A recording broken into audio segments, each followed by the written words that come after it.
Chưa. Hai đứa chúng mày chưa có vợ con đấy? Chưa. À đấy. Đây. Nhưng mà hai cậu đều Hàn hết được à? Chắc mấy thằng này thôi, cháu thì không. Cậu ấy Hàn trước học học có chính quy ở Hàn không? Có. Học ở trường cơ khí ở đâu? Học ngay số 4 ở Nghệ An. Học trong Nghệ An. Học trung cấp à? Cháu thì học trung cấp. Sơ cấp xong rồi đi làm cho các công ty cơ khí.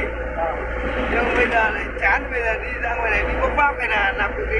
Con vẫn làm bình thường nhưng mà rảnh rồi anh đi với anh. Vẫn làm cơ khí ở đâu? Làm trong là Tân Quang à.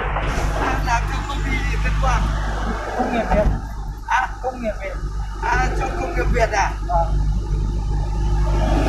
Lương có trả được cao và tính trả lương theo bậc à?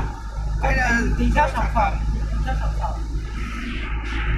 Cậu Hàn máy tính hay là Hàn máy quay hàng? Đó là Hàn tích à? Hàn máy tích. Máy tích thì càng nhàn. Đó, máy Hàn mic nó dễ hơn mà. Càng nhàn. Còn Hàn chấm que đó thì lại còn Hàn mic nó vất vả hơn. Nhưng tớ này bài có Hàn cái cửa đây là Hàn chấm que thôi. Chấm que xong rồi khung cửa thì nó Hàn đơn giản mà cháu đi làm cái tốt được cái này. có Hàn được không? Có. Tớ sẽ mua mấy Hàn mới, mấy Hàn xích tay này, trong cắm điện hai pha, mua tốt và xong rồi cắt khung. Nhưng mà làm cho tớ thì tối phải dùng hai người, một mình thì mệt lắm. đỡ mệt, còn đôi khi còn phải có người giữ, người Hàn. Cháu làm cùng cho. Thế mày bây giờ đang trọ ở đâu? Con ở trong Chí Trung á. Trọ trong đấy à? Thế hai đứa một phòng à? Con một mình phòng. Phòng khép kín hay phòng thường? Phòng thường. Tính mấy trăm trong đấy? 400. 400 thế này cũng là rẻ đấy.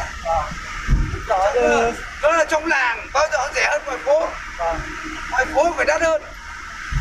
Đó là phòng thường, phòng đắt hết rồi. Hả? Mấy phòng đắt rồi đó. Còn bây giờ phòng mà khép kín thì tầm hơn triệu ấy. Phòng khép kín là toàn triệu với hơn triệu à?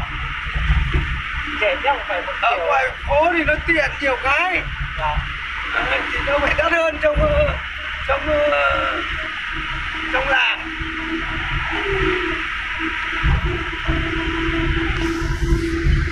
Nhưng mà theo sản phẩm thì tính là tháng được độ mấy triệu? 7-8 triệu không? Hơn à? Hơn à? Thế là